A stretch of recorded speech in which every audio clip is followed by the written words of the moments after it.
সমৃদ্ধ বাংলাদেশ গড়ার নিমিত্তে বাংলাদেশ প্রিমিয়ার লিগ 2025কে কেন্দ্র করে তারুণ্যের উৎসব উদযাপন হয়েছে ঠাকুরগাঁও জেলার পীরগঞ্জ উপজেলায়।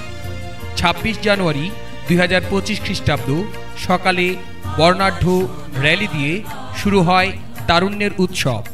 র্যালিটি পীরগঞ্জ উপজেলা পরিষদ চত্বর হয়ে শহরের বিশেষ বিশেষ সড়ক প্রদক্ষিণ করেন। র্যালিতে উপজেলা প্রশাসনের কর্মকর্তাদের সাথে স্থানীয় স্কুল কলেজের শিক্ষার্থীরা অংশগ্রহণ করেন। র্যালি শেষে তারুণ্যের ভাবনায়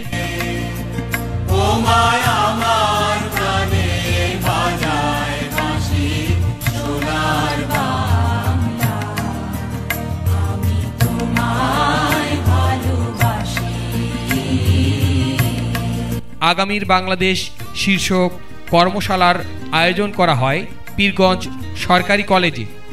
কর্মশালায় উপস্থিত ছিলেন জনাব মোহাম্মদ জাহিদুর রহমান জাহিদ, সাবেক সংসদ সদস্য ঠাকুরগাঁও ৩ ও সভাপতি পীরগঞ্জ উপজেলা বিএনপি, জনাব মোহাম্মদ জিয়াউল ইসলাম জিয়া, সাবেক উপজেলা চেয়ারম্যান ও সাধারণ সম্পাদক উপজেলা বিএনপি পীরগঞ্জ, জনাব মোহাম্মদ বাবলুর রশিদ, উপজেলা আমির বাংলাদেশ জামায়াতে ইসলামী পীরগঞ্জ এবং সমন্বয়ক সামাজিক ও সাংস্কৃতিক ব্যক্তিবর্গের সাথে পীরগঞ্জ উপজেলার স্কুল কলেজ মাদ্রাসার শিক্ষক শিক্ষার্থীরা।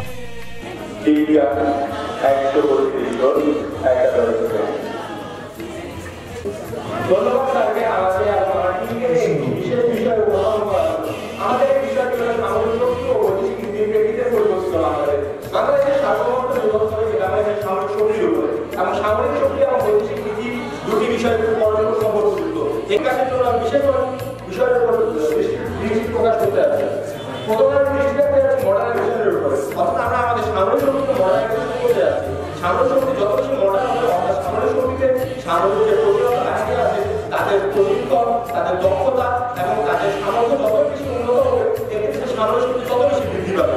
সামরিক শক্তি বৃদ্ধির জন্য আমি আবারও আমাদের বিশ্বাস করতে যাচ্ছি আমাদের প্রতিরক্ষা খাতে বিনিয়োগের করব। এজন্য আমি আমাদের সরকারের কাছে বিনিয়োগ অনুরোধ করব, আমাদের প্রতিরক্ষা খাতে যেন বিনিয়োগকে বৃদ্ধি করা হয় এবং আমাদের প্রতিরক্ষা খাতে যত বেশি বিনিয়োগ করা হবে তত আমাদের সৈন্যরা আন্তরিক হবে তাদের দায়িত্বের প্রতি এবং সৈন্যদের আন্তরিকতার উপর ভিত্তি করেই আমাদের সামরিক শক্তি তত বেশি উন্নত হবে। এই বিষয়ে বোঝাপড়া হবে সকল দিক দিয়ে যেন আমরা সমানভাবে সহযোগিতা করতে পারি। আশরাফ, রিশা, আখি, লিমা, আদরি, রুমা, ইতি।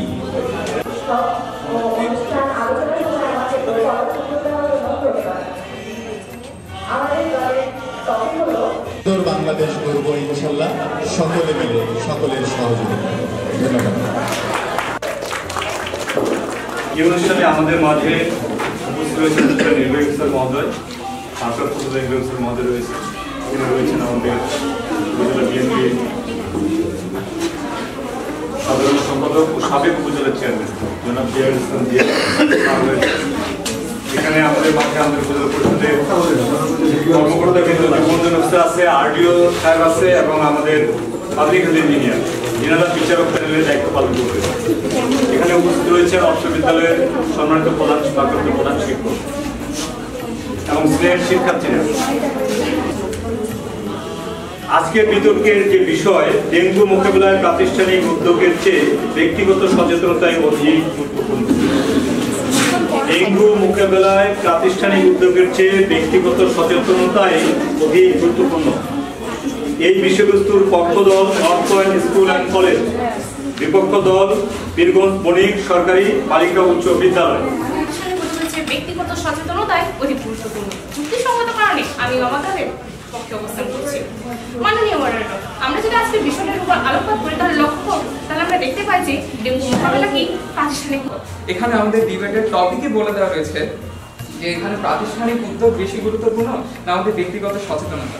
আমরা এখানে বারবারই তাদেরকে বোঝানোর চেষ্টা করছি যে আমরা যদি ব্যক্তিগতভাবে সচেতন না হই তাহলে আমরা এরকম কোনোভাবে আটকাতে পারবো না। করেছে north point school and college, তারা ছিল পক্ষ দল, বিপক্ষ দল ছিল এই স্বাগতিক স্কুল বণিক সরকারি বালিকা উচ্চ বিদ্যালয়। উপজেলার ভারপ্রাপ্ত উপজেলা নির্বাহী অফিসার মহোদয়, আমাদের মাঝে উপস্থিত আমাদের মাধ্যমিক শিক্ষা অফিসার মহোদয়, আমাদের মাঝে উপস্থিত আমাদের যুব উন্নয়ন কর্মকর্তা মহোদয়, আমাদের মাঝে উপস্থিত আরইউ অফিসার মহোদয় এবং জনস্বাস্থ্য কর্মকর্তা মহোদয় সহ এবং আমাদের অত্র স্কুলের তোমাদের স্কুলের শিক্ষক এবং শিক্ষার্থী সকলের প্রতি রইল সালাম, আসসালামু আলাইকুম, আদাব। আজকে আমাদের প্রতিযোগিতা অংশগ্রহণ করেছে North Quiet school and college এবং পীরগঞ্জ বণিক সরকারি বালিকা বিদ্যালয়। আজকের বিতর্ক বিষয় ছিল যে ডেঙ্গু মোকাবেলায় প্রাতিষ্ঠানিক উদ্যোগের চেয়ে ব্যক্তিগত সচেতনতা অধিক গুরুত্বপূর্ণ। এই বিষয়টি আসলে যদি আমরা দেখি তাহলে আসলে দুটিরই সমন্বয় দরকার। আসলে আমাদেরকে ব্যক্তিগত সচেতনতা সৃষ্টি করতে তৈরি হতে হবে, সচেতন হতে হবে, পাশাপাশি প্রাতিষ্ঠানিক যে উদ্যোগগুলো আছে সরকারিভাবে সেই উদ্যোগগুলো যত শক্তিশালী হবে সেই দুইটার সমন্বয়ের মাধ্যমেই কিন্তু আমরা আসলে আমাদের এই ডেঙ্গু প্রতিরোধটা আমরা করতে পারি। তবে ডেঙ্গুর জন্য আমাদের যে সচেতনতা, ব্যক্তি সচেতনতার মাধ্যমেই যদি আমরা করতে না পারি, শুধু প্রাতিষ্ঠানিক মাধ্যমেই কিন্তু আসলে আমরা এটা প্রতিরোধ করতে পারবো না।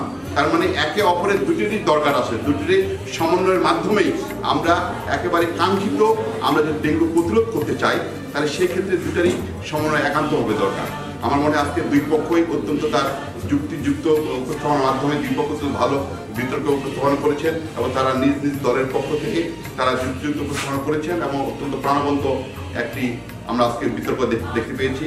আমাদেরকে সামনের দিকে এগিয়ে যেতে হলে, আমাদের মেধা মননকে বিকাশ করতে হলে শুধু কারিকুলাম শিক্ষার বাইরেও কিন্তু অন্যান্য কারিকুলামগুলো কিন্তু আমাদেরকে দক্ষতা অর্জন করতে হবে। যেমন খেলাধুলা আছে, সাংস্কৃতিক প্রক্রিয়া আছে, চিত্রাঙ্কন আছে এবং বিতর্ক প্রতিযোগিতা আসলে অত্যন্ত গুরুত্বপূর্ণ।